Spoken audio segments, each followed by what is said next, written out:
Hello, good morning my dear students. All are once again welcome to another class of Accounting for Management, and today we are going to discuss chapter 5, which is cash flow statement. അപ്പോൾ എല്ലാവർക്കും ഒരിക്കൽ കൂടെ സ്വാഗതം. Cash flow സ്റ്റേറ്റ്മെൻറ്റിൻ്റെ part 1 ആണ് നമ്മളിന്ന് discuss ചെയ്യുന്നത്. അപ്പോൾ കഴിഞ്ഞ ക്ലാസ്സുകളൊക്കെ എല്ലാവരും കണ്ടിട്ടുണ്ടാവും എന്ന് വിചാരിക്കുന്നു. ആ ക്ലാസ്സുകൾ മിസ്സായിട്ടുള്ള ആരെങ്കിലും ഉണ്ടെങ്കിൽ ഇതിൻ്റെ താഴെയുള്ള ഡിസ്ക്രിപ്ഷനിലെ ലിങ്കിൽ പോയിട്ട് അത് കാണാവുന്നതാണ്. ഓക്കെ, അപ്പോൾ നമ്മളിന്ന് ഡിസ്കസ് ചെയ്യുന്ന പ്രധാന ടോപ്പിക്കുകൾ നോക്കാം. ആദ്യമായി കൊണ്ട് ക്യാഷ് ഫ്ലോ സ്റ്റേറ്റ്മെൻറ്റ് എന്താണ്, അതുപോലെ അതിൻ്റെ ഒരു മീനിങ്, പിന്നെ ഏതാനും ഡെഫിനിഷൻസ് ഉണ്ട്, അതുപോലെ ഒബ്ജക്റ്റീവ്സ്, അതിൻ്റെ യൂസസ്, ലിമിറ്റേഷൻസ്, പിന്നെ നമ്മൾ കഴിഞ്ഞ ചാപ്റ്ററിൽ പഠിച്ചിട്ടുള്ള ക്യാഷ് ഫ്ലോ സ്റ്റേറ്റ്മെൻറ്റ് ഉണ്ട്. ക്യാഷ് ഫ്ലോ സ്റ്റേറ്റ്മെൻറ്റ് അല്ല, കഴിഞ്ഞ ചാപ്റ്റർ ഫണ്ട് ഫ്ലോ സ്റ്റേറ്റ്മെൻറ്റ്. അതും ഈ ക്യാഷ് ഫ്ലോ സ്റ്റേറ്റ്മെൻറ്റും തമ്മിലുള്ള പ്രധാനപ്പെട്ട വ്യത്യാസങ്ങൾ, അതൊരു ഇമ്പോർട്ടൻ്റ് ക്വസ്റ്റ്യൻ ആണ്. അപ്പോൾ അത്രയും കാര്യങ്ങളാണ് നമ്മൾ ഇന്നത്തെ ക്ലാസ്സിൽ ഡിസ്കസ് ചെയ്യുന്നത്. ഇതിലതിൻ്റെ തിയററ്റിക്കൽ ആസ്പെക്ട്സ് ആണ് നമ്മൾ നോക്കുന്നത്. ഓക്കെ, ഒരു 3 പാർട്ട് മാക്സിമം ഈ ഒരു ചാപ്റ്ററിൽ വരുന്നുള്ളൂ. അപ്പോൾ അത് ഉടനെ അടുത്ത ദിവസങ്ങളിലായിട്ട് തന്നെ ഒരു 2 ദിവസത്തിനകത്ത് ബാക്കിയുള്ള പോർഷനും കംപ്ലീറ്റ് ചെയ്യാം എന്നാണ് വിചാരിക്കുന്നത്. ഓക്കെ, അപ്പോൾ എല്ലാവരും ക്ലിയർ ആയിട്ട് മനസ്സിലാക്കുക പറയുന്ന കാര്യങ്ങൾ. മാക്സിമം ക്വസ്റ്റ്യൻസും ക്വസ്റ്റ്യൻ പേപ്പറൊക്കെ സംഘടിപ്പിച്ചുകൊണ്ട് ഡിസ്കസ് ചെയ്യാം. നമുക്ക് എക്സാമിന് മുമ്പേ ഒരു പ്രധാനപ്പെട്ട ഭാഗങ്ങൾ മാത്രം ഉൾപ്പെടുത്തിക്കൊണ്ടുള്ള ഒരു ഡിസ്കഷൻ ചെയ്യണമെന്ന് പ്ലാൻ ചെയ്യുന്നുണ്ട്. നോക്കട്ടെ. ഓക്കെ, അപ്പോൾ നമ്മളിന്ന് ആദ്യമായിട്ട് മനസ്സിലാക്കുന്നത് ക്യാഷ് ഫ്ലോ സ്റ്റേറ്റ്മെൻറ്റ് എന്താണ് എന്നുള്ളതാണ്. നമ്മൾ നേരത്തെ ഫണ്ട് ഫ്ലോ സ്റ്റേറ്റ്മെൻറ്റ് മനസ്സിലാക്കിയ പോലെ തന്നെ ആ വാക്കിൽ നിന്ന് മനസ്സിലാക്കാൻ പറ്റും. A statement showing the flow of cash ആണ്. ഓക്കെ, അങ്ങനെ ഒരു സിമ്പിളായിട്ട് മീനിങ് നമുക്ക് പറയാം. പിന്നെ 2-3 തരത്തിലുള്ള മീനിങ് ഇവിടെ കൊടുത്തിട്ടുണ്ട്. നിങ്ങൾക്ക് ഏതാണോ എളുപ്പമെങ്കിൽ അത് മനസ്സിലാക്കുക. It's a statement showing the change in cash position from one period to another. ഒരു പീരീഡിൽ നിന്ന് മറ്റൊരു പീരീഡിലേക്ക് മാറുമ്പോൾ ആ പീരീഡ് ഇപ്പോൾ എന്താ നിങ്ങൾ മനസ്സിലായിട്ടുണ്ടാവും. അതായത് ഒരു ബാലൻസ് ഷീറ്റ് ഡേറ്റ് മുതൽ അടുത്ത ബാലൻസ് ഷീറ്റ് ഡേറ്റ് വരെയുള്ള അതിനകത്തുള്ള ഒരു പീരീഡാണ്. അപ്പോൾ ആ പീരീഡിനിടയിൽ ഒരു സ്ഥാപനത്തിൻ്റെ ക്യാഷ് പൊസിഷനിൽ വന്നിട്ടുള്ള ചേഞ്ച് അത് എന്തുകൊണ്ട് വന്നു എന്ന് കാണിക്കുന്ന സ്റ്റേറ്റ്മെൻറ്റാണ് ക്യാഷ് ഫ്ലോ സ്റ്റേറ്റ്മെൻറ്റ്. അപ്പോൾ ഇവിടെ നമ്മൾ ക്യാഷ് എന്ന് പറയുന്ന ഒരു കോൺസെപ്റ്റിനെ ആധാരമാക്കിയിട്ടാണ് ഈ സ്റ്റേറ്റ്മെൻറ്റ് തയ്യാറാക്കുന്നത്. നേരത്തെ ഫണ്ട് ഫ്ലോ സ്റ്റേറ്റ്മെൻറ്റിൽ നമ്മൾ പഠിച്ചത് ഫണ്ട് എന്നുള്ള ആ ഒരു കോൺസെപ്റ്റിലാണ്. അതായത് വർക്കിംഗ് ക്യാപിറ്റൽ എന്ന ഒരു രീതിയിലാണ് നമ്മൾ അവിടെ സ്റ്റേറ്റ്മെൻറ്റിനെ അനാലിസിസ് ചെയ്തിട്ടുള്ളത്. വർക്കിംഗ് ക്യാപിറ്റലിൽ എന്തുകൊണ്ട് വ്യത്യാസം വന്നു എന്ന് കാണിക്കുന്ന സ്റ്റേറ്റ്മെൻറ്റാണ് ഫണ്ട് ഫ്ലോ സ്റ്റേറ്റ്മെൻറ്റ്. ഓക്കെ, ഇവിടെ ക്യാഷ് ഫ്ലോ സ്റ്റേറ്റ്മെൻ്റ് ആണ്. ഇവിടെ ഇപ്പോൾ നമ്മുടെ കോൺസെപ്റ്റ് ക്യാഷ് എന്നുള്ള ഒരു കോൺസെപ്റ്റിനെ ബേസ് ചെയ്തുകൊണ്ടാണ്. സോ അത് എന്താണെന്നുള്ളത് നമുക്ക് പറയാം, 2 സ്ലൈഡിന് ശേഷം വരുന്നുണ്ട്. അപ്പോൾ എന്തായാലും ഈ രണ്ട് പീരീഡിന് ഇടയിൽ ക്യാഷ് പൊസിഷനിൽ എന്തുകൊണ്ട് മാറ്റം വന്നു, അതിൻ്റെ റീസൺസ്. അതായത് മാറ്റം എന്ന് പറഞ്ഞു കഴിഞ്ഞാൽ it may be either increase or decrease in the amount of cash. 2 balance sheet ഡേറ്റിനകത്ത് ഇടയിൽ ഈ എമൗണ്ട് ഓഫ് ക്യാഷിൽ, കൈവശം ഇരിക്കുന്ന ക്യാഷിൽ കുറവും കൂടുതലും വന്നിട്ടുണ്ടായിരിക്കും. അതിൻ്റെ റീസൺസ് എക്സ്പ്ലെയിൻ ചെയ്യുന്ന സ്റ്റേറ്റ്മെൻറ്റാണ് ക്യാഷ് ഫ്ലോ സ്റ്റേറ്റ്മെൻറ്റ്. പിന്നെ മൂന്നാമത് ഒരു മീനിങ് കൊടുത്തിട്ടുള്ളത് it's A financial statement that summarises the cash receipts and payments. അതായത് ക്യാഷിൻ്റെ റെസീപ്റ്റും ക്യാഷിൻ്റെ പേയ്മെൻറ്റും അത് സമ്മറൈസ് ചെയ്യുന്നു. And net changes resulting from operating, financing and investing activities of an enterprise during A given period of time. അതായത് ഒരു നിർദ്ദിഷ്ട സമയത്തിനിടയിൽ ഒരു സ്ഥാപനത്തിൻ്റെ ഇവിടെ 3 ആക്ടിവിറ്റീസ് കൊടുത്തിട്ടുണ്ട്. അപ്പോൾ നമുക്കൊരു സ്ഥാപനത്തിൻ്റെ ആക്ടിവിറ്റീസിനെ ക്യാഷ് റിലേറ്റഡ് ആയിട്ടുള്ള ഈ ആക്ടിവിറ്റീസിനെ 3ആയിട്ട് ക്ലാസിഫിക്കേഷൻ ചെയ്യുന്നുണ്ട്. പിന്നീട് വരുന്നുണ്ട്. അതിലൊന്നാണ് ഓപ്പറേറ്റിംഗ് ആക്ടിവിറ്റീസ്, ഫിനാൻസിങ് ആക്ടിവിറ്റീസ്, അതുപോലെ ഇൻവെസ്റ്റിംഗ് ആക്ടിവിറ്റീസ്. അപ്പോൾ ഈ ഓരോ ആക്ടിവിറ്റിയിലും നെറ്റ് ചേഞ്ച് എന്താണ് വന്നിട്ടുള്ളത് എന്നൂടെ നമുക്കതൊന്ന് മനസ്സിലാക്കാൻ പറ്റും. ഓക്കെ, അപ്പോൾ അതെല്ലാം തന്നെ മനസ്സിലാക്കത്തക്ക രീതിയിൽ നമ്മൾ പ്രിപ്പയർ ചെയ്യുന്ന ഒരു ഫിനാൻഷ്യൽ സ്റ്റേറ്റ്മെൻറ്റാണ് ഈ ക്യാഷ് ഫ്ലോ സ്റ്റേറ്റ്മെൻറ്റ് എന്ന് പറയുന്നത്. പിന്നെ നമുക്കറിയാം, ഇവിടെ താഴെ ആ വൈറ്റ് ബോക്സിൽ നിന്ന് കാണാം അക്കൗണ്ടിങ് സ്റ്റാൻഡേർഡ് 3, അതായത് റിവൈസ്ഡ് അക്കൗണ്ടിങ് സ്റ്റാൻഡേർഡ് 3 പ്രകാരം എല്ലാ മാനുഫാക്ചറിങ് കമ്പനികളും അല്ലെങ്കിൽ ഫൈനാൻസ് കമ്പനികളും സ്റ്റോക്ക് എക്സ്ചേഞ്ചിൽ which are listed in a stock exchange, SE means stock exchange. അപ്പോൾ അതിൽ ലിസ്റ്റ് ചെയ്തിട്ടുള്ള എല്ലാ ഫൈനാൻസ് കമ്പനികളും മാനുഫാക്ചറിങ് കമ്പനികളും അല്ലെങ്കിൽ എല്ലാ കൊമേഴ്സ്യൽ ഇൻഡസ്ട്രിയൽ ബിസിനസ് എൻ്റർപ്രൈസസും അവയുടെ ടേൺ ഓവർ 50 കോടിക്ക് മുകളിലാണ് ഒരു വർഷത്തിൽ വരുന്നത് എങ്കിൽ അവരെന്ത് പ്രിപ്പയർ ചെയ്തിരിക്കണമെന്ന് നിർബന്ധമുണ്ട്. ഈ CFS, അതായത് ക്യാഷ് ഫ്ലോ സ്റ്റേറ്റ്മെൻറ്റ് പ്രിപ്പയർ ചെയ്യണമെന്ന് നിർബന്ധമുണ്ട്.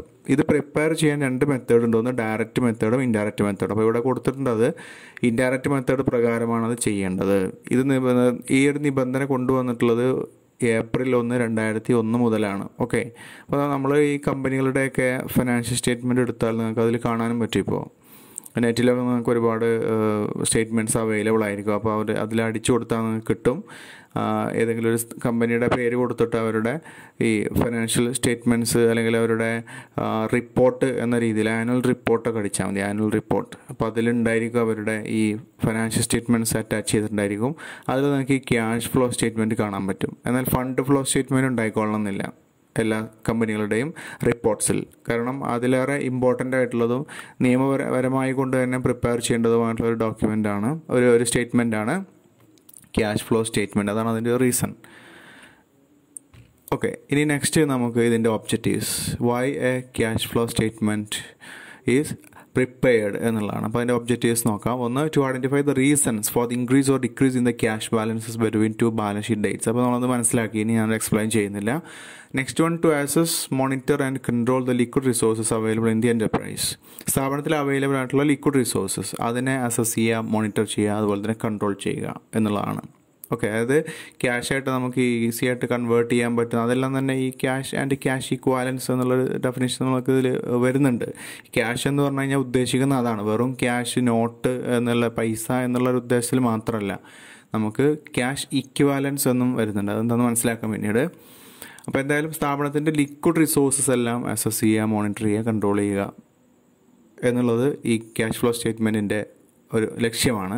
Third one, to prevent holding of excessive or inadequate cash resources. Prevent ചെയ്യുക, എക്സസ് ആയിട്ടുള്ളതും അതുപോലെ തന്നെ ഇനാഡിക്വേറ്റ് രണ്ടും പ്രശ്നമാണ്. അത് ക്യാഷ് റിസോഴ്സസ് എക്സസ് ആയി കഴിഞ്ഞാൽ അതും പ്രശ്നങ്ങൾ ക്രിയേറ്റ് ചെയ്യുന്നു. അതുപോലെ തന്നെ അത് വേണ്ടത്ര ഇല്ലെങ്കിലും ഇനാഡിക്വേറ്റ് ആയിട്ടുള്ള ക്യാഷ് റിസോഴ്സസ് ആണെങ്കിലും അതും പ്രശ്നമാണ്. അപ്പോൾ ഈ 2 പ്രശ്നങ്ങളും പ്രിവെൻറ്റ് ചെയ്യുക എന്നുള്ളതാണ് ക്യാഷ് ഫ്ലോ സ്റ്റേറ്റ്മെൻറ്റിൻ്റെ മറ്റൊരു ലക്ഷ്യം. കാരണം അത് പ്രിപ്പയർ ചെയ്യുമ്പോൾ നമുക്ക് മനസ്സിലാക്കാൻ പറ്റും എത്രത്തോളം ക്യാഷ് റിസോഴ്സസ് ഉണ്ട്. അത് പിന്നീട് ഡിസ്കസ് ചെയ്യുന്നുണ്ട്, അവിടെ പറയാം.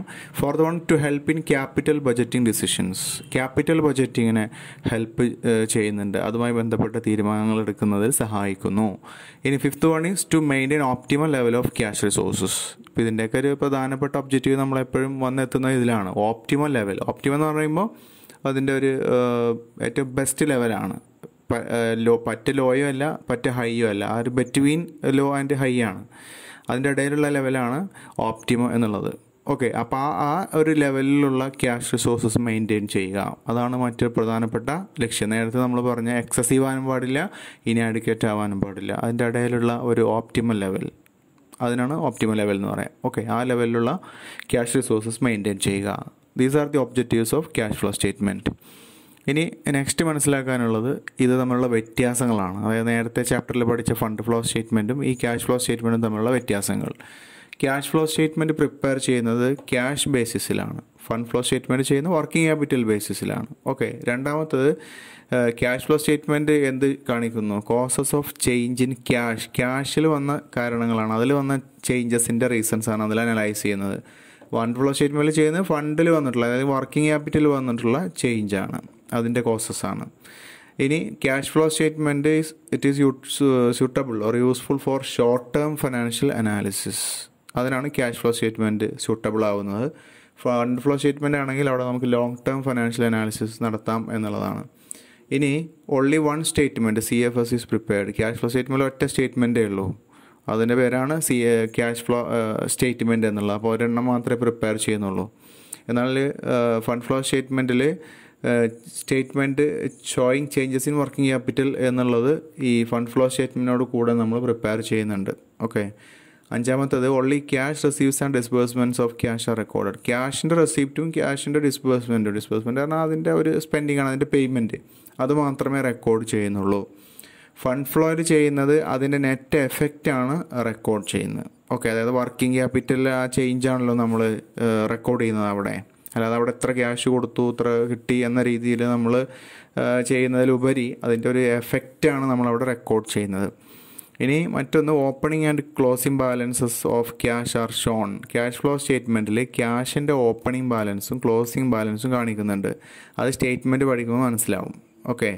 എന്നാൽ ഫണ്ട് ഫ്ലോ സ്റ്റേറ്റ്മെൻറ്റിൽ നമ്മൾ ചെയ്യുന്നത് എന്താണെന്ന് വെച്ച് കഴിഞ്ഞാൽ അതിൽ ക്യാഷ് എന്നുള്ളത് നമ്മൾ കറൻറ്റ് അസറ്റായിട്ട് എവിടെ എടുക്കുന്നു, statement of changes in working ക്യാപിറ്റലിൽ എടുത്ത് അതിലാണത് ട്രീറ്റ് ചെയ്യുന്നത്. നേരത്തെ ചെയ്ത പ്രോബ്ലംസ് ഒക്കെ നോക്കി നിങ്ങൾക്ക് കാണാൻ പറ്റും. അവിടെ ഡെപ്റ്റേഴ്സ്, സ്റ്റോക്ക്, ക്യാഷ് ഇതെല്ലാം നമ്മൾ വർക്കിംഗ് ക്യാപിറ്റൽ കാൽക്കുലേറ്റ് ചെയ്യുന്നതിന് വേണ്ടിയിട്ട് ഉപയോഗിക്കുന്നുണ്ട്. എന്നാൽ ക്യാഷ് ഫ്ലോ സ്റ്റേറ്റ്മെൻറ്റിൽ എന്ത് ചെയ്യുന്നില്ല, ഈ ക്യാഷിൽ നമ്മൾ തൊടുന്നില്ല. അത് നമുക്ക് ചെയ്യുമ്പോൾ മനസ്സിലാക്കാൻ പറ്റും. ഇനി ഏഴാമത് വരുന്നത് ക്യാഷ് ഫ്ലോ സ്റ്റേറ്റ്മെൻറ്റിൽ it is prepared on cash concept of accounting. അത് ക്യാഷ് കോൺസെപ്റ്റിൻ്റെ ബേസിലാണ് പ്രിപ്പയർ ചെയ്യുന്നത്.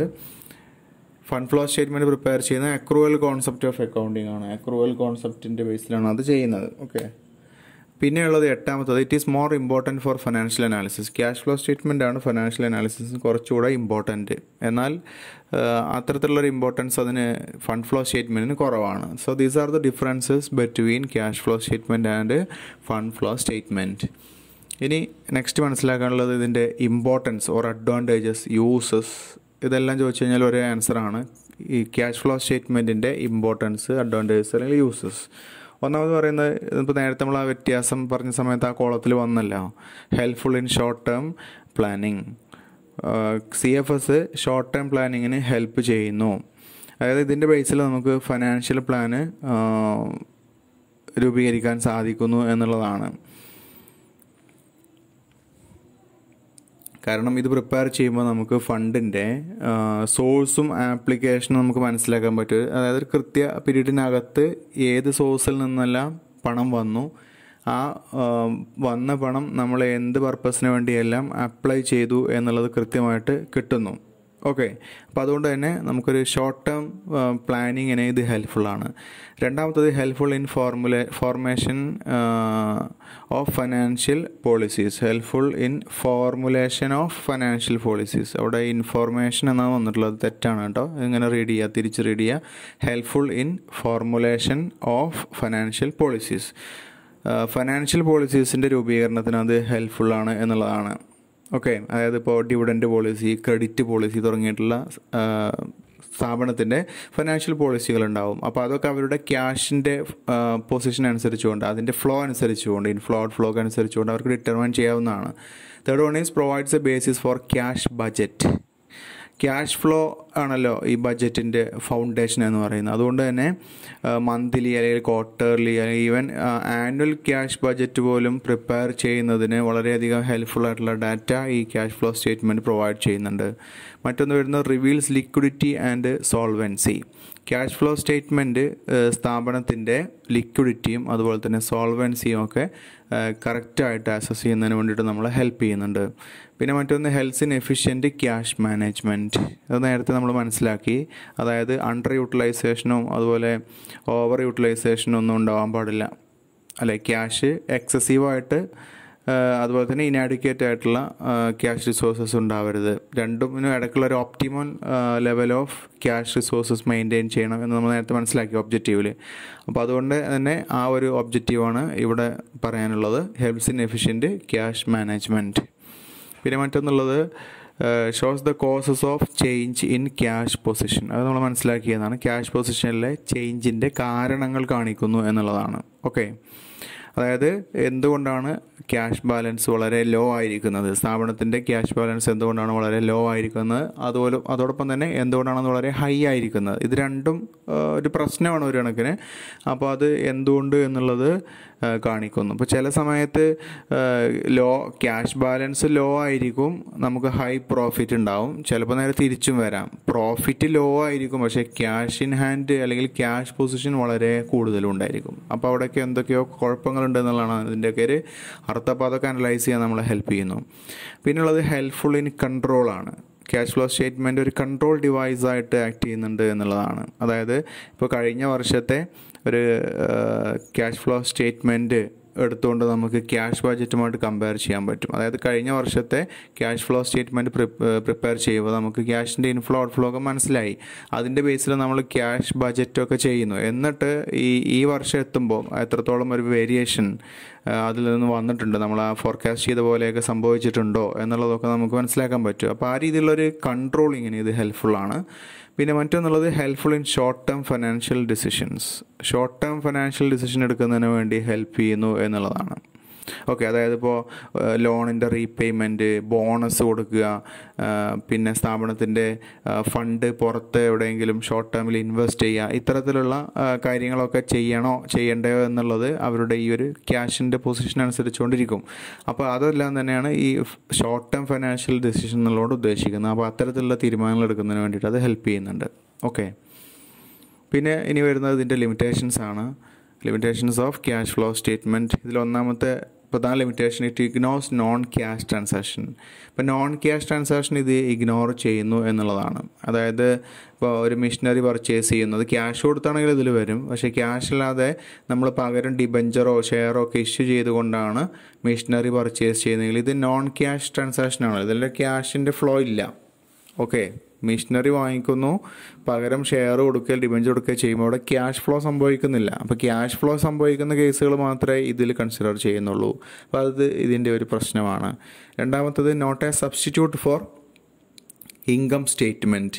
ഇൻകം സ്റ്റേറ്റ്മെൻറ്റിനുള്ളൊരു സബ്സ്റ്റിറ്റ്യൂട്ടൊന്നും അല്ല എന്നുള്ളതാണ്. കാരണം ഇൻകം സ്റ്റേറ്റ്മെൻറ്റിൽ രണ്ടും ഉണ്ടായിരിക്കും, both cash and non cash items അതിൽ കാണിച്ചിട്ടുണ്ടായിരിക്കും.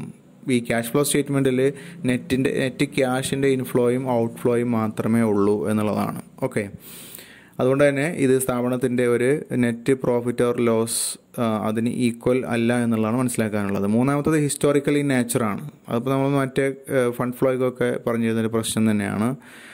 അതായത് ഇൻകം സ്റ്റേറ്റ്മെൻറ്റിലും ബാലൻസ് ഷീറ്റിലും ഒക്കെ ഉള്ള ഇൻഫർമേഷനെ നമ്മൾ പ്രത്യേക രീതിയിൽ റീ അറേഞ്ച് ചെയ്യുകയാണ് ഇതിലൂടെ ചെയ്യുന്നത്. അങ്ങനെ റീ അറേഞ്ച് ചെയ്തുകൊണ്ടാണ് നമ്മൾ എന്ത് പ്രിപ്പയർ ചെയ്യുന്നത്, ക്യാഷ് ഫ്ലോ സ്റ്റേറ്റ്മെൻറ്റ് പ്രിപ്പയർ ചെയ്യുന്നത്. അതുകൊണ്ട് ഇത് ഹിസ്റ്റോറിക്കൽ ഇൻ നേച്ചറാണ്. നാലാമത്തെ കാര്യം അത് ലിമിറ്റഡ് സ്കോപ്പാണ്. കാരണം ഇത് ക്യാഷിൻ്റെ ഇൻഫ്ലോയും ഔട്ട്ഫ്ലോയും മാത്രമേ ഇത് കാണിക്കുന്നുള്ളൂ എന്നുള്ളതാണ്. ഓക്കെ, അപ്പോൾ ഫണ്ട് ഫ്ലോ സ്റ്റേറ്റ്മെൻറ്റായിട്ട് കമ്പയർ ചെയ്യുമ്പോൾ ഇതിൻ്റെ സ്കോപ്പ് വളരെ ലിമിറ്റഡ് ആണ്. ഇനി അഞ്ചാമത്തെ കാര്യം easily influenced by managerial decisions. അതായത് ക്യാഷ് ബാലൻസ് മാനേജ്മെൻറ്റ് ഡിസിഷൻ അനുസരിച്ചുകൊണ്ട് അവർക്ക് മാറ്റം വരുത്താൻ പറ്റും അല്ലേ. അതായത് ചില പേയ്മെൻറ്റ്സ് അവർ ഡിലേ വരുത്തുക, കൊടുക്കാതെ മാറ്റി വെക്കുക, അങ്ങനെയൊക്കെ മാറ്റുമ്പോൾ അവരുടെ ക്യാഷ് പൊസിഷൻ അവർക്ക് അതിനനുസരിച്ച് അഡ്ജസ്റ്റ് ചെയ്യാൻ പറ്റുമല്ലോ. അപ്പോൾ അതുകൊണ്ട് തന്നെ ഈ ഒരു ക്യാഷ് ഫ്ലോ സ്റ്റേറ്റ്മെൻറ്റ് എന്ന് പറയുന്ന സാധനം അതിൻ്റെ പ്രിപ്പറേഷൻ്റെ ഘട്ടം വരുമ്പോൾ അവിടെ മാനേജേഴ്സിന് അതിൻ്റെ പ്രിപ്പറേഷൻ്റെ കാര്യത്തിൽ അല്ലെങ്കിൽ ക്യാഷ് പൊസിഷൻ്റെ കാര്യത്തിൽ അവർക്ക് പർപ്പസ്ഫുള്ളി ബോധപൂർവം തന്നെ അവർക്ക് അതിൽ ചില തരത്തിലുള്ള കൈകടത്തലുകളൊക്കെ നടത്താൻ പറ്റുന്നു എന്നുള്ളതാണ്. ഓക്കെ, ഇനി ആറാമത്തെ കാര്യം does not present true picture of liquidity. CFS does not present true picture of liquidity of a firm. ഒരു ഫേമിൻ്റെ യഥാർത്ഥ ലിക്വിഡിറ്റി പിക്ചർ അത് കാണിക്കുന്നില്ല എന്നുള്ളതാണ്. കാരണം ക്യാഷിനെ മാത്രം ഡിപ്പെൻഡ് ചെയ്തുകൊണ്ടല്ല ലിക്വിഡിറ്റി ഇരിക്കുന്നത് എന്നതാണ്. ഓക്കെ, മറ്റ് അസറ്റുകളുണ്ട്. അതായത് നമുക്ക് ഈസി ആയിട്ട് ക്യാഷായിട്ട് കൺവേർട്ട് ചെയ്യാവുന്ന മറ്റ് അസറ്റുകളുണ്ട്. ആ അസറ്റുകളും ഒരു സ്ഥാപനത്തിൻ്റെ ലിക്വിഡിറ്റി പൊസിഷനെ ബാധിക്കുന്നതാണ്. പക്ഷേ ഇവിടെ അതൊന്നും കൺസിഡർ ചെയ്യുന്നില്ല. ക്യാഷ് മാത്രമാണ് ഇവിടെ കൺസിഡർ ചെയ്യുന്ന ഒരു പ്രധാന സംഭവം. അപ്പോൾ അതുകൊണ്ട് അതൊരു ലിമിറ്റേഷനായിട്ട് പറയുന്നു. ഓക്കെ, ക്യാഷ് മാത്രമല്ല, ക്യാഷ് ഇക്വാലൻസ് എന്ന് പറയുന്നുണ്ട്. അതിന് തന്നെ എല്ലാ കാര്യങ്ങളൊന്നും എല്ലാ കറണ്ട് അസറ്റുകളൊന്നും വരുന്നുമില്ല. അപ്പോൾ അതൊരു പ്രശ്നമാണ്. അതുകൊണ്ടാണ് ഇങ്ങനെ പറയുന്നത്. ഇനി നമുക്ക് നെക്സ്റ്റ് വരുന്നത് ചില ഡെഫിനിഷൻസ് ആണ്. Cash, cash equivalents, cash flows, ഈ 3 ടേംസ് ആണ്. അപ്പോൾ അതിൽ ആദ്യം ക്യാഷ് ആണ്. ക്യാഷ് എന്ന് പറയുമ്പോൾ ഇവിടെ അതുകൊണ്ട് ഉദ്ദേശിക്കുന്നത് cash comprises of cash on hand and demand deposits with banks. Cash in ഹാൻഡും കൈവശമുള്ള പണവും പിന്നെ ബാങ്കിലുള്ള ഡിമാൻഡ് ഡെപ്പോസിറ്റും, അത് രണ്ടും കൂടെയാണ് നമ്മുടെ ക്യാഷ് എന്നുള്ള ആ ഒരു പറയുന്ന സമയത്ത് മനസ്സിലാക്കേണ്ടത്. പിന്നെ ഇവിടെ ക്യാഷ് ഇക്വാലൻസ് എന്ന് പറയുന്നുണ്ട്. ക്യാഷും ക്യാഷിന് തുല്യമായിട്ടുള്ളതും എന്നാണ്. അപ്പോൾ ഈ ക്യാഷിന് തുല്യമായിട്ടുള്ള സാധനങ്ങൾ എന്നാൽ എന്ത് എന്നുള്ളതാണ്. അതായത് അത് short term highly liquid investments ആണ്. അതിനെ നമുക്ക് എന്ത് ചെയ്യാൻ കഴിയും, അതിൻ്റെ വാല്യൂവിലൊന്നും കുറവില്ലാതെ തന്നെ അതിനെ പെട്ടെന്ന് ക്യാഷ് ആക്കിയിട്ട് മാറ്റാൻ പറ്റുന്നു. അങ്ങനെയുള്ള കുറച്ച് സാധനങ്ങളുണ്ട്, ഹൈലി ലിക്വിഡ് ആയിട്ടുള്ള ഇൻവെസ്റ്റ്മെൻറ്റ്സ് ഉണ്ട്. അതിനാണ് നമ്മൾ ക്യാഷ് ഇക്വാലൻസ് എന്ന് പറയാം. അപ്പോൾ അതിന് ഉദാഹരണങ്ങൾ കൊടുത്തിട്ടുണ്ട്. Treasury bill, commercial paper, short term deposits, marketable securities, all these are examples for cash equivalents. അപ്പോൾ ഈ ക്യാഷ് ആൻഡ് ക്യാഷ് ഇക്വാലൻസ് എന്ന് പറഞ്ഞു കഴിഞ്ഞാൽ ഇത്രയും വരും. അതായത് ക്യാഷ് ഇൻ ആൻഡ്, അതുപോലെ demand deposits with banks and പിന്നെ പറഞ്ഞിട്ടുള്ള ഈ എക്സാമ്പിൾസും. Okay, cash ഇക്വാലൻസും. ഇനി ക്യാഷ് ഫ്ലോ ആണ് നമ്മൾ next time. Cash flow, cash flow എന്ന് പറഞ്ഞാൽ എന്തായിരിക്കും ഉദ്ദേശിക്കുന്നത്? The movement of cash and cash equivalents. അപ്പോൾ നമ്മളിനി എപ്പോഴും മനസ്സിലാക്കേണ്ടത് ക്യാഷ് എന്ന് പറയുമ്പോൾ അതിനോട് കൂടെ ക്യാഷ് ഇക്വാലൻസും കൂടെ മനസ്സിലാക്കണം. അത് രണ്ടും കൂടെയാണ്. അത് രണ്ടിൻ്റെയും മൂവ്മെൻ്റാണ് ക്യാഷ് ഫ്ലോ എന്നുള്ളതുകൊണ്ട് ഉദ്ദേശിക്കുന്നത്. അപ്പോൾ അത് ഈ മൂവ്മെൻറ്റ് പറയുമ്പോൾ അത് എങ്ങോട്ടാവാം? ഒന്നുകിൽ it may be inflow of cash or out flow of cash. ക്യാഷിൻ്റെ ഇൻഫ്ലോയും ഉണ്ടാവാം, ഔട്ട് ഫ്ലോയും ഉണ്ടാവാം. ക്യാഷ് ഇങ്ങോട്ട് സ്ഥാപനത്തിനുള്ളിലേക്കും വരാം, സ്ഥാപനത്തിൽ നിന്ന് പുറത്തേക്കും പോവാം. Okay, inflow of cash refers to all transactions that result in increase of cash and cash equivalents. അപ്പോൾ എപ്പോഴാണ് ഇൻഫ്ലോ ഉണ്ടാവുക? ഇൻഫ്ലോ ഉണ്ടെന്ന് നമ്മൾ അങ്ങനെ മനസ്സിലാക്കും. ക്യാഷും ക്യാഷ് ഇക്വാലൻസ് ഇൻക്രീസ് ചെയ്യുന്നു. അപ്പോൾ 100 രൂപ ഉള്ളത് 200 രൂപയായി എന്ന് പറഞ്ഞാൽ അതിനർത്ഥം ക്യാഷ് കൂടി എന്നാണല്ലോ. അപ്പോൾ ഇൻഫ്ലോ സംഭവിച്ചിട്ടുണ്ടാവും, അപ്പോഴാണല്ലോ ക്യാഷ് ബാലൻസ് കൂടുന്നത്. അപ്പോൾ ക്യാഷും ക്യാഷ് ഇക്വാലൻസും അതിൻ്റെ സ്റ്റോക്ക്, അതിൻ്റെ കൈവശമുള്ള തുക ഇൻക്രീസ് ചെയ്യുമ്പോൾ നമുക്ക് എന്തെന്ന് പറയാം? അവിടെ ഇൻഫ്ലോ ഓഫ് ക്യാഷ് ഉണ്ടായി എന്ന് പറയാം. അത് സോഴ്സാണ്. അപ്പോൾ ഈ ഇൻഫ്ലോ എന്ന് പറയുമ്പോൾ സോഴ്സ് ഓഫ് ക്യാഷ് ആണ്, ഫണ്ട് അല്ലെങ്കിൽ ക്യാഷ് വരാനുള്ള സോഴ്സാണ്. ഔട്ട്ഫ്ലോ എന്ന് പറയുമ്പോൾ എന്തായിരിക്കും സംഭവിക്കുന്നത്? ഇതിൻ്റെ ഓപ്പോസിറ്റാണ്. അവിടെ ക്യാഷും ക്യാഷ് ഇക്വാലൻസും ഡിക്രീസ് ചെയ്യുന്നു. ഓക്കെ, കൈവശമുള്ള ക്യാഷും ക്യാഷ് ഇക്വാലൻസും ഡിക്രീസ് ചെയ്യുന്നു. അപ്പോൾ അങ്ങനെ പറഞ്ഞു കഴിഞ്ഞാൽ അത് യൂസാണ്, ക്യാഷിൻ്റെ യൂസസ് അല്ലെങ്കിൽ ആപ്ലിക്കേഷൻ. അപ്പോൾ നമ്മൾ നേരത്തെ ഫണ്ട് ഫ്ലോയിൽ ചെയ്ത പോലെ തന്നെ ഇവിടെ ക്യാഷ് ആൻഡ് ക്യാഷ് ഇക്വാലൻസിൻ്റെ സോഴ്സസും അതുപോലെ തന്നെ അതിൻ്റെ യൂസസ് അല്ലെങ്കിൽ ആപ്ലിക്കേഷൻ ഇത് കാണിക്കുകയാണ് ആക്ച്വലി എന്തിൽ ചെയ്യുന്നത്? ക്യാഷ് ഫ്ലോ സ്റ്റേറ്റ്മെൻറ്റിൽ ചെയ്യുന്നത്. അപ്പോൾ ഈ ഡെഫിനേഷൻസ് മനസ്സിലായെന്ന് വിചാരിക്കുന്നു. ആൻഡ് നെക്സ്റ്റ് ടോപ്പിക്ക് ഈ ക്ലാസിഫിക്കേഷൻ ഓഫ് ക്യാഷ് ഫ്ലോസ് ആണ്. ക്യാഷ് ഫ്ലോസിൻ്റെ ക്ലാസിഫിക്കേഷൻ. അപ്പോൾ ഫണ്ട്, ക്യാഷ് ഫ്രം ഓപ്പറേഷൻ, അതുപോലെ fund, cash from investing activities, പിന്നെ ക്യാഷ് ഫ്രം ഫിനാൻസിങ് ആക്ടിവിറ്റീസ്. ഇങ്ങനെ 3ആയിട്ടാണ് ഇതിനെ ക്ലാസിഫിക്കേഷൻ ചെയ്തിട്ടുള്ളത്. ഒന്നുകൂടെ പറയാം.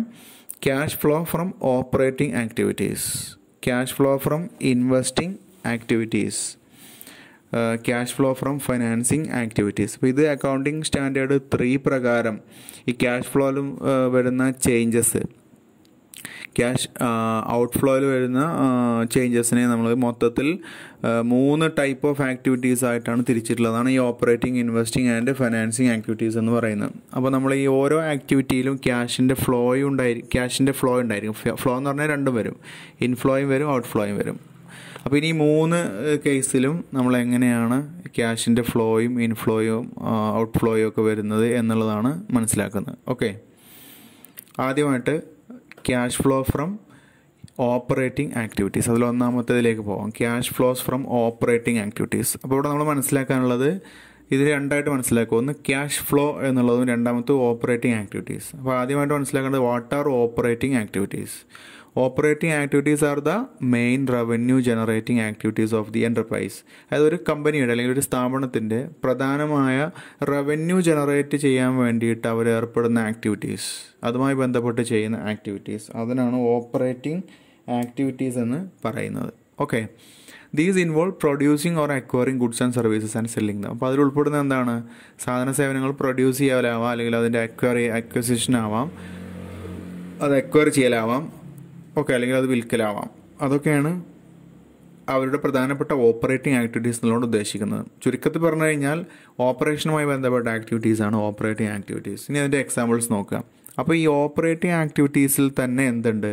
ഇൻഫ്ലോയും ഉണ്ടാവും, ഔട്ട്ഫ്ലോയും ഉണ്ടാവും. അതായത് ഓപ്പറേറ്റിംഗ് ആക്ടിവിറ്റി ചെയ്യുന്നതിലൂടെ കമ്പനിക്ക് അല്ലെങ്കിൽ സ്ഥാപനത്തിന് പണം ഇങ്ങോട്ടും വരും, അതേ കാരണത്താൽ തന്നെ പണം പുറത്തോട്ടും പോകും, ഔട്ട്ഫ്ലോയും ഉണ്ടാവും. അപ്പോൾ ഇവിടെ നമ്മൾ മനസ്സിലാക്കേണ്ടത് ഇതിൽ ഇൻഫ്ലോ ഏതൊക്കെയാണ്, അതിൻ്റെ എക്സാമ്പിൾസ് ആണ്.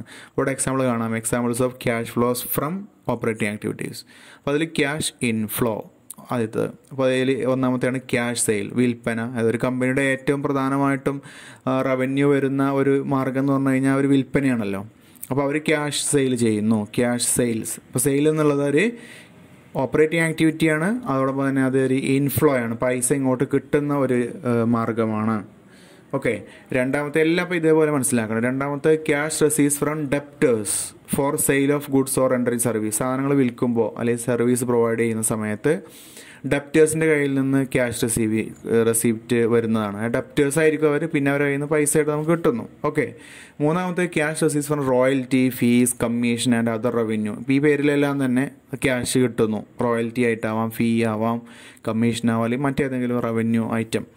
പിന്നെ പറയുന്നത് റീഫണ്ട് ഓഫ് ഇൻകം ടാക്സ് ആണ്. അതായത് ഇൻകം ടാക്സ് റീഫണ്ട് വരും, നമ്മൾ അടച്ച ടാക്സ് ഇങ്ങോട്ട് റീഫണ്ട് വരുന്നു. അപ്പോൾ അത് അങ്ങനെ വന്നു കഴിഞ്ഞാൽ അതും എന്താണ്, ഓപ്പറേറ്റിംഗ് ആക്ടിവിറ്റി ആയിട്ടാണ് കണക്കാക്കുന്നത്. പിന്നെ ക്യാഷ് ഔട്ട്ഫ്ലോ ആണ്. ഔട്ട്ഫ്ലോ എന്ന് പറയുമ്പോൾ ഇപ്പോൾ സെയിൽ പോലെ തന്നെ അതിൻ്റെ ഓപ്പോസിറ്റ് സംഭവിക്കുന്നതാണ് പർച്ചേസ്. അപ്പോൾ നമ്മൾ സാധനങ്ങൾ പർച്ചേസ് ചെയ്യുന്നു. ഓക്കെ, സ്ഥാപനത്തിൽ വിൽക്കാൻ വേണ്ടി സാധനങ്ങൾ പർച്ചേസ് ചെയ്യുന്നു. അപ്പോൾ ആ പർച്ചേസ് എന്ന് പറഞ്ഞാൽ സ്ഥാപനത്തിൻ്റെ റവന്യൂ എക്സ്പെൻഡിച്ചർ ആണല്ലോ. അപ്പോൾ അതുകൊണ്ട് തന്നെ അത് ക്യാഷ് പർച്ചേസ് എന്നുള്ള ഐറ്റം ക്യാഷ് ഔട്ട്ഫ്ലോ ആണ്, പൈസ പുറത്തേക്ക് പോകുന്നു അങ്ങനെ ചെയ്യുമ്പോൾ. പിന്നെ ഇതുപോലെ സപ്ലയേഴ്സിനോ ക്രെഡിറ്റേഴ്സിനോ ഒക്കെ പൈസ നമ്മൾ കൊടുക്കുന്ന സമയത്ത് അത് ക്യാഷ് ഔട്ട്ഫ്ലോ ആണ്. പിന്നെ ഓപ്പറേറ്റിംഗ് എക്സ്പെൻസസ് വരും, എല്ലാ ഓപ്പറേറ്റിംഗ് എക്സ്പെൻസസും വരും. അപ്പോൾ അതിലെ വേജസ്, സാലറി, റെൻറ്റ്, ഇൻഷുറൻസ്, ഇങ്ങനെയൊക്കെയുള്ള ഓപ്പറേറ്റിംഗ് എക്സ്പെൻസസ് ഉണ്ടല്ലോ ഒരു സ്ഥാപനത്തിൻ്റെ. അപ്പോൾ അതിൽ വരുന്ന ഐറ്റംസ് എല്ലാം തന്നെ ഓപ്പറേറ്റിംഗ് ആക്ടിവിറ്റീസായിട്ട് മനസ്സിലാക്കുക. അതിലെ ക്യാഷ് ഔട്ട്ഫ്ലോ ആണ്. പിന്നെ cash payment to government for taxes and duties. ടാക്സും അതുപോലെ തന്നെ മറ്റു ഡ്യൂട്ടീസൊക്കെ, കസ്റ്റംസ്, എക്സൈസ്, ഇങ്ങനെയൊക്കെയുള്ള കുറേ ഡ്യൂട്ടീസ് ഉണ്ടായിരിക്കും. ഈ ഡ്യൂട്ടീസ് എല്ലാം തന്നെ പേയ്മെൻറ്റ് നടത്തുന്നതെല്ലാം ഓപ്പറേറ്റിംഗ് ആക്ടിവിറ്റിയിൽ വരുന്നതാണ്. അതിലെ ക്യാഷ് ഔട്ട്ഫ്ലോ ആണ്. ഓക്കെ, അപ്പോൾ അതാണ് ഇവിടെ മനസ്സിലാക്കേണ്ടുന്ന ഒരു പ്രധാനപ്പെട്ട കാര്യം. അപ്പോൾ ഇത്രയേ ഉള്ളൂ ക്യാഷ് ഫ്ലോ അല്ലെങ്കിൽ വാട്ട് ആർ ഓപ്പറേറ്റിംഗ് ആക്ടിവിറ്റീസ് എന്താണെന്ന് മനസ്സിലാക്കുക. ഓപ്പറേറ്റിംഗ് ആക്ടിവിറ്റീസിനെ രണ്ടായിട്ട് ക്ലാസിഫൈ ചെയ്യുക. ഒന്ന് ക്യാഷ് ഇൻഫ്ലോ സംഭവിക്കുന്ന ഓപ്പറേറ്റിങ്ങും ക്യാഷ് ഔട്ട്ഫ്ലോ സംഭവിക്കുന്ന ഓപ്പറേറ്റിങ്ങും. ഓക്കെ, അത് കേട്ട് മനസ്സിലാക്കുക. ഇനി രണ്ടാമത് വരുന്നത് cash flow from investing activities ആണ്. ഇൻവെസ്റ്റിംഗ് ആക്ടിവിറ്റീസ് എന്ന് പറഞ്ഞാൽ എന്താണ്? Investing activities include purchase and sale of fixed assets, investment in securities et cetera. അതായത് നമ്മളൊരു സ്ഥാപനം ഒരു ഫിക്സഡ് അസറ്റ് പർച്ചേസ് ചെയ്യുന്നു അല്ലെങ്കിൽ സെയിൽ ചെയ്യുന്നു. അപ്പോൾ സ്വാഭാവികമായിട്ട് അതിൽ ഇൻവെസ്റ്റ് ചെയ്യുന്നതിന് തുല്യമാണ് അത്, അല്ലേ? നമ്മൾ പൈസ കൊണ്ടുപോയിട്ട് അതിൽ ഇൻവെസ്റ്റ് ചെയ്യുകയാണല്ലോ. അപ്പോൾ അതൊരു ഇൻവെസ്റ്റിംഗ് ആക്ടിവിറ്റിയാണ്. അപ്പോൾ പർച്ചേസും സെയിലോ ഫിക്സഡ് അസറ്റും എല്ലാം തന്നെ ഇൻവെസ്റ്റിംഗ് ആക്ടിവിറ്റിയാണ്. അല്ലെങ്കിൽ ഇൻവെസ്റ്റ്മെൻറ്റ് ഇൻ സെക്യൂരിറ്റീസ്, അതായത് ഷെയറുകൾ, ഡിബെഞ്ചറുകൾ പോലെയുള്ള സെക്യൂരിറ്റികളിൽ കൊണ്ടുപോയിട്ട് കമ്പനി ഇൻവെസ്റ്റ് ചെയ്യുന്നു. അങ്ങനെ ചെയ്തു കഴിഞ്ഞാൽ അത് ഇൻവെസ്റ്റിംഗ് ആക്ടിവിറ്റിയാണ്. ഓക്കെ, ഇനി അതിൻ്റെ എക്സാമ്പിൾസാണ് നമ്മൾ മനസ്സിലാക്കി വെക്കേണ്ടത്. പിന്നെ ഇതിൽ അടുത്തൊരു സെൻറ്റൻസ് ഇവിടെ വരുന്നുണ്ട്. അതിൻ്റെ മീനിങ് എന്താണെന്ന് വെച്ച് കഴിഞ്ഞാൽ cash flow from investing activities discloses. ഈ ഇൻവെസ്റ്റിംഗ് ആക്ടിവിറ്റീസ് എന്നുള്ള ക്യാഷ് ഫ്ലോ എന്താണ് ഡിസ്ക്ലോസ് ചെയ്യുന്നത്?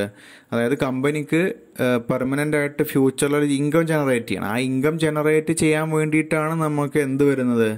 നമ്മൾ ഇൻവെസ്റ്റ്മെൻറ്റ് ചെയ്യുന്നത്. ഓക്കെ, അപ്പോൾ ഇൻവെസ്റ്റ്മെൻറ്റ് എക്സ്പെൻഡിച്ചർ നമുക്ക് വരുന്നത് ഒരു ഇൻകം ജനറേറ്റ് ചെയ്യാനുള്ള ഒരു പർപ്പസിന് വേണ്ടിയിട്ടാണ്. അതായത് ഇപ്പോൾ സാധനങ്ങൾ നിർമ്മിച്ച് വിൽക്കണം, അപ്പോൾ നമുക്ക് മെഷീനറി വേണം. അപ്പോൾ മെഷീനറി വാങ്ങുക എന്നുള്ളത് ഒരു ഇൻകം ജനറേറ്റ് ചെയ്യുക എന്നുള്ള പർപ്പസിനാണല്ലോ. ആ രീതിയിലാണ് അവിടെ പറയുന്നത്. ഓക്കെ, ഇനിയുള്ളത് അതിൻ്റെ എക്സാമ്പിളാണ്. എക്സാമ്പിളിൽ നേരത്തെ പറഞ്ഞ പോലെ തന്നെ ഇൻവെസ്റ്റിംഗ് ആക്ടിവിറ്റിയിൽ ഇൻഫ്ലോയും ഉണ്ടാവും, ക്യാഷിൻ്റെ ഔട്ട്ഫ്ലോയും ഉണ്ടാവും. അപ്പോൾ ഈ ഇൻവെസ്റ്റിംഗ് ആക്ടിവിറ്റി വിഭാഗത്തിൽ എങ്ങനെയാണ് നമുക്ക് ഇൻഫ്ലോ ഉണ്ടാവുന്നത് എന്നുള്ളതാണ്. അതിലൊന്ന് cash receives from sale of fixed asset and intangible asset. അതായത് കമ്പനിയുടെ ഒരു ഫിക്സഡ് അസറ്റ് അല്ലെങ്കിൽ ഒരു ഇൻടാഞ്ചിബിൾ അസറ്റ് കമ്പനി വിൽക്കുന്നു. ഓക്കെ, അപ്പോൾ കമ്പനി വിറ്റ് കഴിഞ്ഞാൽ കമ്പനിക്ക് എന്ത് കിട്ടും? പൈസ ഇങ്ങോട്ട് കിട്ടും. അപ്പോൾ അതൊരു ഇൻഫ്ലോ ആണ്, ഇൻവെസ്റ്റിംഗ് ആക്ടിവിറ്റി എന്നുള്ള ഇൻഫ്ലോ ആണ്. രണ്ടാമത്തത് ഈ സെക്യൂരിറ്റി അല്ലെങ്കിൽ ഇൻവെസ്റ്റ്മെൻറ്റ്സ്. ഇപ്പം നേരത്തെ പറഞ്ഞ പോലെ ഷെയറോ ഡിബെഞ്ചറോ ഒക്കെ അതൊക്കെ വിൽപ്പന നടത്തുമ്പോൾ നേരത്തെ നമ്മൾ അതിൽ ഇൻവെസ്റ്റ് ചെയ്തു, അത് പിന്നെ നമ്മൾ അത് ഡിസ്പോസ് ചെയ്യാണ്. അപ്പോൾ എന്തായാലും അതൊന്ന് പൈസ ഇങ്ങോട്ട് കിട്ടും. അത് ഇൻവെസ്റ്റിംഗ് ആക്ടിവിറ്റിയുടെ ഉദാഹരണമാണ്. പിന്നെ receipt of interest and dividend on investment. ഇങ്ങനെ ഇൻവെസ്റ്റ് ചെയ്തിട്ടുണ്ടെങ്കിൽ അതിൻ്റെ പുറത്ത് നമുക്ക് കിട്ടുന്ന ഇൻട്രസ്റ്റും ഡിവിഡൻറ്റും ഒക്കെ ഉണ്ട്. അത് ഈ ഹെഡിൽ തന്നെ എടുക്കണം. ഏതിൽ? ഇൻവെസ്റ്റിംഗ് ആക്ടിവിറ്റിയിൽ തന്നെ ഇരിക്കണം. അതായത് ഇൻവെസ്റ്റ്മെൻറ്റ് നടത്തിയിട്ട് അതിൻ്റെ പുറത്ത് കിട്ടുന്ന ഇൻട്രസ്റ്റും ഡിവിഡൻറ്റും എല്ലാം ഇൻവെസ്റ്റ്മെൻറ്റിൻ അതിൽപ്പെട്ടത് തന്നെയാണ്. Okay. 4, cash collection of loan from borrowers. അതായത് ബോറോവേഴ്സിൻ്റെ കയ്യിൽ നിന്ന് നമ്മൾ ലോൺ നേരത്തെ കൊടുത്തിട്ടുണ്ടായിരിക്കും, അവരാണ് ബോറോവേഴ്സ്. നമ്മളെ കയ്യിൽ നിന്ന് ലോൺ വാങ്ങിച്ച് കൊണ്ടുപോയവർ, ലോൺ എടുത്തു പോയവർ, അവരെ കയ്യിൽ നിന്ന് ആ പൈസ തിരിച്ച് കളക്ട് ചെയ്ത് കഴിഞ്ഞാൽ അതും ഈ ഒരു ഇൻവെസ്റ്റിംഗ് ആക്ടിവിറ്റിക്ക് തുല്യമാണ്. ഓക്കെ. ഇനി ക്യാഷ് ഔട്ട്ഫ്ലോ ആണ്. ക്യാഷ് ഔട്ട്ഫ്ലോ എന്ന് പറയുമ്പോൾ നമ്മൾ ഇൻവെസ്റ്റിംഗ് പർപ്പസിന് വേണ്ടിയിട്ട് അങ്ങോട്ട് ചിലവാക്കുന്നതാണ്. അപ്പോൾ അതിൽ ഈ നേരത്തെ പറഞ്ഞ പോലെ ഫിക്സഡ് അസറ്റും ഇൻടാഞ്ചിബിൾ അസറ്റും എല്ലാം തന്നെ പർച്ചേസ് ചെയ്യുന്നു, അല്ലെങ്കിൽ നമ്മൾ അസറ്റിൽ ഇൻവെസ്റ്റ് ചെയ്ത് കഴിഞ്ഞാൽ അത് ക്യാഷ് ഔട്ട്ഫ്ലോ ആണ്. പിന്നെ ഉള്ളത് സെക്യൂരിറ്റിയിൽ കൊണ്ടുപോയിട്ട് ഇൻവെസ്റ്റ് ചെയ്യുക. ഇൻവെസ്റ്റ്മെൻറ്റ് സെക്യൂരിറ്റീസ്, അതായത് സെക്യൂരിറ്റീസ് പർച്ചേസ് ചെയ്യാം. അപ്പോൾ അത് ചെയ്ത് കഴിഞ്ഞാൽ അതും ഒരു ഇൻവെസ്റ്റിംഗ് ആക്ടിവിറ്റിയാണ്, ഔട്ട്ഫ്ലോ ആണ് സംഭവിക്കുന്നത്. പിന്നെ ലോൺസ് ഗിവൺ ടു ബോറോവേഴ്സിന് ലോൺ നൽകുന്നു, അപ്പോൾ അതും ക്യാഷ് ഔട്ട്ഫ്ലോ ആണ്. ഓക്കെ. അപ്പോൾ ഇത്രയും കാര്യങ്ങളാണ് പറയുന്നത്. അപ്പോൾ ഇതിനോട് ശ്രദ്ധിക്കേണ്ട കാര്യം, ഒരു താഴെ ഒരു പോയിന്റ് കൊടുത്തിട്ടുണ്ട്, ഇത് എപ്പോഴും ക്വസ്റ്റ്യനിൽ വരുന്നതാണ്. അതായത് ഇപ്പോൾ നമ്മളൊരു പഴയ മെഷീനറി വിറ്റു, അപ്പോൾ നമുക്കൊരു പ്രോഫിറ്റ് ഇത്ര രൂപ കിട്ടി എന്നൊക്കെ പറയാമല്ലോ. അപ്പോൾ അത് നമ്മൾ എടുക്കേണ്ടത് ഓപ്പറേറ്റിംഗ് ആക്ടിവിറ്റിയിൽ എടുക്കരുത്. കാരണം സെയിൽ ഓൺ പ്രോഫിറ്റ് എന്നുള്ളത് നമ്മളിപ്പോൾ പ്രോഫിറ്റ് ലോസ് അക്കൗണ്ടിലൊക്കെ അത് അതിനകത്ത് എഴുതും. പക്ഷേ ഈ ക്യാഷ് ഫ്ലോ സ്റ്റേറ്റ്മെൻറ്റ് പ്രിപ്പയർ ചെയ്യുമ്പോൾ ഈ സംഭവം നമ്മൾ എടുക്കേണ്ടത് എവിടെയാണ്? കാരണം ഒരു ഇൻവെസ്റ്റ് ചെയ്തിട്ടുള്ള ഒരു അസറ്റ് വിറ്റപ്പോഴാണ് നമുക്ക് അതിൻ്റെ പുറത്ത് പ്രോഫിറ്റ് കിട്ടിയത്. അപ്പോൾ അത് എവിടെ നിന്നുള്ളതായിട്ടാണ് കണക്കാക്കുക? ഓപ്പറേറ്റിംഗ് ആക്ടിവിറ്റി അല്ല, ഇൻവെസ്റ്റിംഗ് ആക്ടിവിറ്റിയിൽ നിന്നുള്ളതായിട്ടാണ് കണക്കാക്കുന്നത്. ഓക്കെ. അതുകൊണ്ട് അത് ഇവിടെയാണ് നമ്മൾ അഡ്ജസ്റ്റ് ചെയ്യേണ്ടത്. അതിൻ്റെ ലോസ് ആണെങ്കിലും പ്രോഫിറ്റ് ആണെങ്കിലും ഒക്കെ അഡ്ജസ്റ്റ് ചെയ്യുന്നത് എവിടെയാണ്? ഈ cash flow from investing activities എന്നുള്ളതിലാണ്. അത് നമുക്കതിൻ്റെ സ്റ്റേറ്റ്മെൻറ്റ് പ്രിപ്പയർ ചെയ്യുമ്പോൾ മനസ്സിലാവും. ഇനി മൂന്നാമത് വരുന്ന കാര്യം cash flows from financing activities ആണ്. Cash flows from financing activities. Financing activities എന്ന് പറഞ്ഞാൽ എന്താണ്? Those activities which result in changes in size and composition of owners capital, അല്ലെങ്കിൽ ഷെയർ ഹോൾഡേഴ്സ് ഫണ്ട്, അല്ലെങ്കിൽ equity and short term and long term borrowings. അതായത് owners capital അതല്ലെങ്കിൽ share holders ഫണ്ടിലും short term and long term ബോറോയിങ്സും അതിൻ്റെ എല്ലാം കോമ്പോസിഷനിൽ മാറ്റം സംഭവിക്കുന്ന തരത്തിലുള്ള ആക്ടിവിറ്റീസിനാണ് ഫൈനാൻസിങ് ആക്ടിവിറ്റീസ് എന്ന് പറയുന്നത്. അപ്പോൾ അതിൽ ഏതൊക്കെ ആയിരിക്കും വരിക? These include raising funds from ഓണേഴ്സിൻ്റെ കയ്യിൽ നിന്ന് ഫണ്ട് റൈസ് ചെയ്യുക. അതായത് ഷെയർ പുതുതായിട്ട് ഇഷ്യൂ ചെയ്യാമെന്ന് വിചാരിച്ചോ, ഷെയർ പുതുതായിട്ട് ഇഷ്യൂ ചെയ്യുമ്പോൾ ഷെയർ ഹോൾഡേഴ്സ് ഫണ്ട് എന്ത് ചെയ്യുന്നുണ്ട്? അവിടെ കൂടുന്നുണ്ടല്ലോ. അല്ലെങ്കിൽ ലോങ് ടേം ബോറോയിങ്സ് കൂടുക എന്ന് പറഞ്ഞാൽ എന്താണ്? അതിൻ്റെ കൊമേഴ്ഷ്യൽ മാറ്റം വരാൻ കമ്പനി ലോങ് ടേം ലോൺ എടുക്കുന്നു, ബാങ്കിൽ നിന്ന് ലോൺ എടുത്തു. ഓക്കെ. അപ്പോൾ അങ്ങനെ ബാങ്കിൽ നിന്ന് ലോൺ എടുത്തു കഴിഞ്ഞാൽ സ്വാഭാവികമായിട്ട് ലോങ് ടേം ബോറോയിങ്സ് കൂടുന്നു. അപ്പോൾ ഇതെല്ലാം തന്നെ ഫൈനാൻസിങ് ആക്ടിവിറ്റി എന്ന വിഭാഗത്തിലാണ് വരുന്നത്. ഇപ്പോൾ നമ്മൾ ഈ പറയുന്ന 3 കാര്യങ്ങളുണ്ടല്ലോ, ഏതെല്ലാമാണ്? ഒന്ന് ഓപ്പറേറ്റിംഗ് ആക്ടിവിറ്റി, പിന്നെ ഒന്ന് ഇൻവെസ്റ്റിംഗ് ആക്ടിവിറ്റി, ഈ ഫൈനാൻസിങ് ആക്ടിവിറ്റി. ഇത് 3ഉമാണ് നമ്മളിനി പ്രിപ്പയർ ചെയ്യാൻ പോകുന്ന ക്യാഷ് ഫ്ലോ സ്റ്റേറ്റ്മെൻറ്റിലെ പ്രധാനപ്പെട്ട 3 കോമ്പോണൻസ്. ഓക്കെ. അപ്പോൾ അതെല്ലാം കൂടെ നമ്മൾ ചേർത്തിട്ട് ഇതിൽ വന്നിട്ടുള്ള ആ ഒരു ക്യാഷിൻ്റെ നെറ്റ് റിസൾട്ട്, ഇൻഫ്ലോ ഔട്ട്ഫ്ലോ നമ്മൾ ചെക്ക് ചെയ്യും. എന്നിട്ട് അതിൻ്റെ ഒരു എഫക്റ്റ്, അതായത് ക്യാഷിൻ്റെ ഒരു എഫക്റ്റാണ് നമ്മൾ നോക്കുന്നത്. അതിപ്പോൾ പറഞ്ഞു കഴിഞ്ഞാൽ പക്ഷേ നമുക്ക് മനസ്സിലാക്കിക്കൊള്ളുന്നില്ല, നമുക്കത് പ്രിപ്പയർ ചെയ്യുന്ന സമയത്ത് അത് എക്സ്പ്ലെയിൻ ചെയ്യാം. അപ്പോൾ എന്തായാലും ഒരു സ്ഥാപനത്തിൽ ക്യാഷ് സംബന്ധമായിട്ടുള്ള ഒരു ഇൻഫ്ലോ അല്ലെങ്കിൽ ഒരു ഔട്ട്ഫ്ലോ നടന്നാൽ അത് ഈ 3ൽ ഏതിലെങ്കിലും ഒന്നിൽ വരും. ഓക്കെ. ഒന്നുകിൽ അത് ഓപ്പറേറ്റിംഗ് ആയിരിക്കും, അല്ലെങ്കിൽ ഇൻവെസ്റ്റിംഗ് ആയിരിക്കും, അല്ലെങ്കിൽ ഫൈനാൻസിങ് ആയിരിക്കും. ഇപ്പോൾ ഈ ക്യാഷിൻ്റെ ഇൻഫ്ലോ ഔട്ട്ഫ്ലോ വന്നാൽ അത് ഏതിനകത്ത് എഴുതണം എന്നതിനെ പറ്റിയിട്ടുള്ള ഒരു അറിവാണ് നിങ്ങൾക്ക് വേണ്ടത്, അല്ലെങ്കിൽ അതാണ് മനസ്സിലാക്കേണ്ടത്. ഒരു ഇടപാട് നടന്നാൽ അത് ഏതിലാണ് എഴുതേണ്ടത്, ഏത് ഭാഗത്ത് എഴുതണം. അത് ക്യാഷ് ഫ്ലോ സ്റ്റേറ്റ്മെൻ്റ് ആയിരിക്കും പ്രിപ്പയർ ചെയ്യാൻ ചോദിക്കുന്നത്. അപ്പോൾ അതിൽ ഈ 3 പോർഷൻ അതിൽ വരുന്നതാണ്. ഇതിലേതിനകത്താണ് ആ സംഭവം ഉൾപ്പെടുത്തുന്നത്, അതാണ് ഈ എക്സാമ്പിൾസ് നമ്മൾ തറവായിട്ട് പഠിക്കണം. ഇപ്പോൾ കമ്പനി ഷെയർ ഇഷ്യൂ ചെയ്യുന്നതിലൂടെ 1 ലക്ഷം രൂപ കമ്പനിക്ക് കിട്ടി എന്ന് പറഞ്ഞാൽ അത് ഏത് ആക്ടിവിറ്റിയാണെന്ന് മനസ്സിലാക്കണം, എവിടെ എഴുതണം എന്ന് മനസ്സിലാക്കണം. അതായത് ഫൈനാൻസിങ് ആക്ടിവിറ്റിയാണ്, ഫൈനാൻസിങ് ആക്ടിവിറ്റിയിൽ തന്നെ ഇൻഫ്ലോ ആണ് എന്ന് മനസ്സിലാക്കണം. അത് സിമ്പിളാണ്. ഓക്കെ. ഇനി ഇവിടെ മനസ്സിലാക്കാനുള്ള കാര്യം, ഈ നേരത്തെ ഞാനത് പറഞ്ഞു, ഇൻട്രസ്റ്റ് റിസീവ്ഡ് അതുപോലെ ഡിവിഡൻഡ് റിസീവ്ഡ് അത് ഇൻവെസ്റ്റ് ചെയ്തതിൻ്റെ പുറത്താണ് കിട്ടുന്നത് എങ്കിൽ അത് ഇൻവെസ്റ്റിംഗ് ആക്ടിവിറ്റിയാണ്. എന്നാൽ ഇപ്പോൾ ഇവിടെ നമ്മൾ ലോൺ എടുത്തു എന്ന് പറഞ്ഞല്ലോ, ലോങ് ടേം ലോൺ എടുക്കുന്നു, ഇപ്പോൾ ഈ ക്യാഷ് ഇൻഫ്ലോയിൽ നമ്മൾ പറഞ്ഞു short term and long term loans or borrowings. അപ്പോൾ കമ്പനി അങ്ങനെ ലോങ് ടേം ലോണോ അല്ലെങ്കിൽ ഷോർട്ട് ടേം ലോണോ ഒക്കെ എടുക്കുകയാണ്. ലോൺ എടുത്താൽ അതിൻ്റെ പുറത്തടക്കുന്ന പലിശ ഉണ്ടായിരിക്കും. ആ പലിശ ഏതിനകത്താണ് വരിക? ഫിനാൻസിങ് ആക്ടിവിറ്റിക്കകത്ത് തന്നെയാണ് വരിക. ഓക്കെ. പിന്നെ ഇനി ക്യാഷ് ഔട്ട്ഫ്ലോയുടെ എക്സാമ്പിൾസ് ആണ്. അപ്പോൾ അതിൽ റിഡംഷൻ ഓഫ് പ്രിഫറൻസ് ഷെയറുകൾ റിഡംഷൻ നടത്തുന്നു. അപ്പോൾ പൈസ പോകുമല്ലോ കഴിയുന്നു. അപ്പോൾ അതെല്ലാം ഫിനാൻസിങ് ആക്ടിവിറ്റിയാണ്. ഡിബഞ്ചേഴ്സ്, ബോൺസ് ഇതെല്ലാം റിഡംഷൻ ചെയ്യുന്ന ഫിനാൻസിങ് ആണ്. ലോൺ റീപേ ചെയ്യുന്നത് ഷോർട്ട് ടേം ആവാം, ലോങ് ടേം ആവാം. അപ്പോൾ പൈസ കയ്യിൽ നിന്ന് പോകും, അത് ഫിനാൻസിങ് ആണ്. പിന്നെ ഡിവിഡൻഡ് കൊടുക്കുക എന്നുള്ളത് ഫിനാൻസിങ് ആണ്. ഓക്കെ. ഡിവിഡൻഡ് കൊടുക്കുക എന്നുള്ള ഫിനാൻസിങ് ആണ്. ഡിവിഡൻഡ് കിട്ടുക എന്നുള്ളത് എന്താണ്? ഇൻവെസ്റ്റിംഗ് ആണ്. കാരണം കമ്പനി മറ്റൊരു സ്ഥാപനത്തിൽ കൊണ്ടുപോയി ഇൻവെസ്റ്റ് ചെയ്തതിൻ്റെ പുറത്താണ് കമ്പനി ഡിവിഡൻഡ് റിസീവ് ചെയ്യുന്നത്. അപ്പോൾ അതുകൊണ്ട് അതിനെ ഇൻവെസ്റ്റിങ്ങിനകത്താണ് എടുക്കേണ്ടത്. ഇവിടെ കമ്പനിയിൽ ഷെയർ എടുത്തിട്ടുള്ള ആൾക്കാരുണ്ട്, അവർക്ക് ലാഭവിഹിതം കൊടുക്കുന്നതാണ് പേയ്മെൻറ്റ് ഓഫ് ഡിവിഡൻഡ്. അപ്പോൾ അത് എന്താണ് കമ്പനിയെ സംബന്ധിച്ചിടത്തോളം? ഫൈനാൻസിങ് ആക്ടിവിറ്റിയാണ്. പിന്നെ ഡിബഞ്ചർ, ലോൺ ഇതിൻ്റെയൊക്കെ പുറത്ത് ഇൻട്രസ്റ്റ് കൊടുക്കുക, ഇതെല്ലാം തന്നെ കമ്പനിയെ സംബന്ധിച്ചിടത്തോളം ഫൈനാൻസിങ് ആക്ടിവിറ്റിയാണ്. അപ്പോൾ ഇത്രയും കാര്യങ്ങളാണ് ഇതിനകത്ത് മനസ്സിലാക്കാനുള്ളത്. ഓക്കെ. അപ്പോൾ ഇതോടുകൂടി നമ്മൾ ഇന്നത്തെ ഈ ക്ലാസ് ഈ പാർട്ടോടെ അവസാനിക്കുന്നു. ഇനി നമുക്ക് നെക്സ്റ്റ് ഡിസ്കസ് ചെയ്യാനുള്ളത് calculation of cash from operation. അപ്പോൾ നേരത്തെ നമ്മൾ ഫണ്ട് ഫ്രം ഓപ്പറേഷൻ പഠിച്ചില്ല, അതുപോലെ ഇപ്പോൾ ഈ ചാപ്റ്ററിൽ നിന്ന് വരാൻ സാധ്യതയുള്ള രണ്ട് പ്രധാന വലിയ ക്വസ്റ്റ്യൻ എടുത്തു കഴിഞ്ഞാൽ രണ്ടെണ്ണം ഇമ്പോർട്ടൻ്റ് ആയിട്ടുള്ള ഇതാണ്. ഒന്ന്, ഇത് മാത്രമായിട്ട് ചോദിക്കും, എന്ത്? Calculate cash from operation from the following information, ആ രീതിയിൽ ചോദിക്കും. രണ്ടാമത്തെ ഒരു ചോദ്യം വരാനുള്ളത് പ്രിപ്പയർ ക്യാഷ് ഫ്ലോ സ്റ്റേറ്റ്മെൻറ്റ് എന്നാണ്. ആ സ്റ്റേറ്റ്മെൻ്റ് ഒരു ഭാഗം തന്നെയാണ് ഈ ക്യാഷ് ഫ്രം ഓപ്പറേഷൻ എന്നുള്ളത്, പക്ഷേ ഇത് സെപ്പറേറ്റ് ആയിട്ടും ചോദിച്ചേക്കാം. ഓക്കെ. അപ്പോൾ അത് നമുക്ക് അടുത്ത ക്ലാസ്സിൽ ഇതിൻ്റെ ഒരു പ്രിപ്പറേഷൻ എങ്ങനെയാണെന്ന് പഠിക്കാം. അതിൻ്റെ അടുത്ത ക്ലാസ്സിൽ ഈ ക്യാഷ് ഫ്ലോ സ്റ്റേറ്റ്മെൻറ്റ് എങ്ങനെ പ്രിപ്പയർ ചെയ്യാമെന്ന് പഠിക്കാം. അപ്പോൾ ഒരു 2 പാർട്ടിനകത്ത് 2-3 ദിവസത്തിനകത്ത് നമുക്ക് ഈ ചാപ്റ്റർ കംപ്ലീറ്റ് ചെയ്യാം. ഓക്കെ. അപ്പോൾ ഇത്രയും പറഞ്ഞ കാര്യങ്ങളൊക്കെ എല്ലാവർക്കും മനസ്സിലായെന്ന് വിചാരിക്കുന്നു. ബാക്കി അടുത്ത ക്ലാസ്സിൽ കണ്ടിന്യൂ ചെയ്യാം. Thank you for watching.